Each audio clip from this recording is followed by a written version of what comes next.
What's going on, guys? Welcome back to my channel. In today's video we're going to be going over why you should stop doing this one thing. Alright, now let's get into it.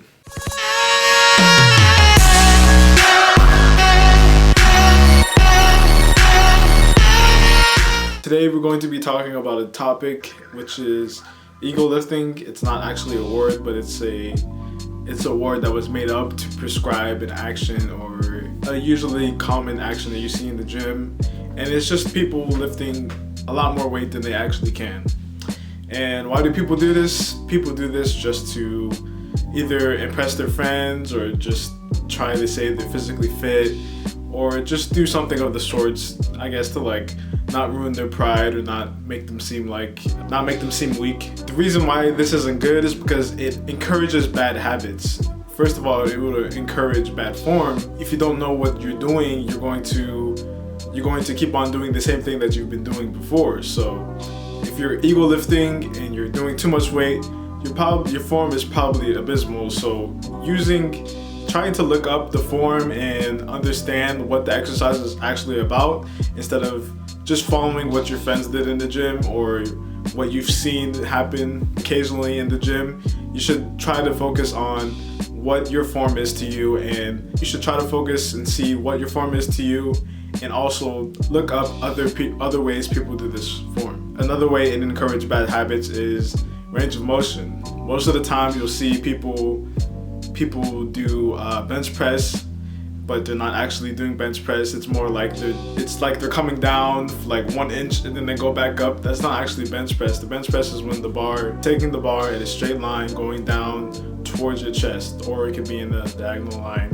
There's other ways to do bench press, but for the most important part is that it's touching your chest and then it's going back up, but so it can actually activate the chest. But a lot of people, they'll start doing bench press and then they'll just start doing crazy stuff, like just make it come all the way down and they can't even get the weight back up, so they just start doing half reps, or not even half reps, like maybe getting it like 1 inch off the chest or something like that.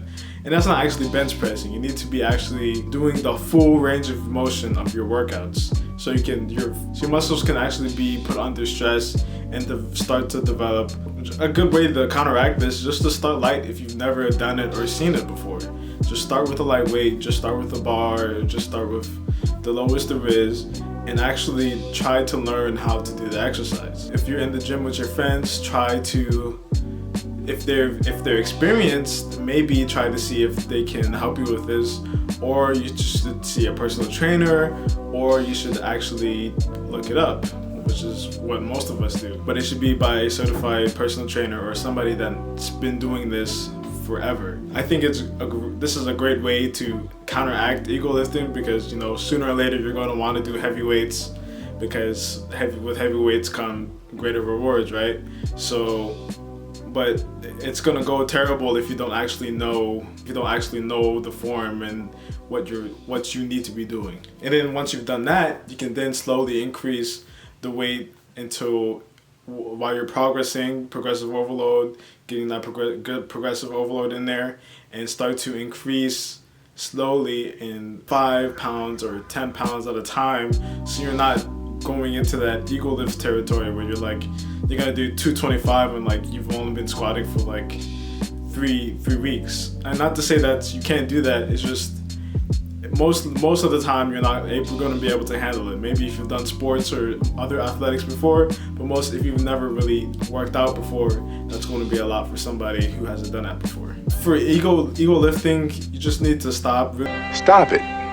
Get some help. It's not going to help you. It's going to cheat you of gains. It's just not a great way to do anything in the gym. It's very counterproductive. You're not going to get any results. Learning bad form, also learning bad range of motion. You could also injure yourself. That's something that I didn't even touch on yet.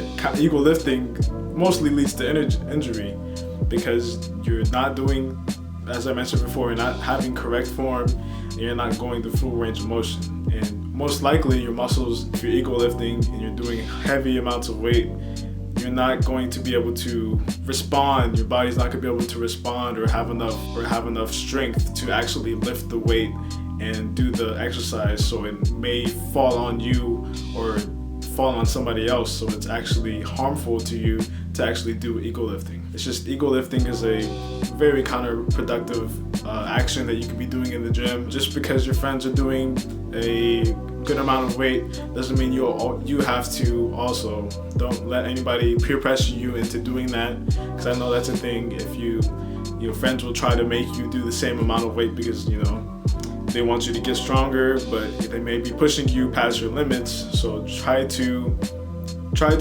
figure out what is good for you and what is your rep range, what is your weight range, what can your body actually handle. If you guys like this video, go ahead and give a like, and go ahead and discuss any other ego lifting or areas of ego lifting you guys have seen in the gym in your experience. All right, peace.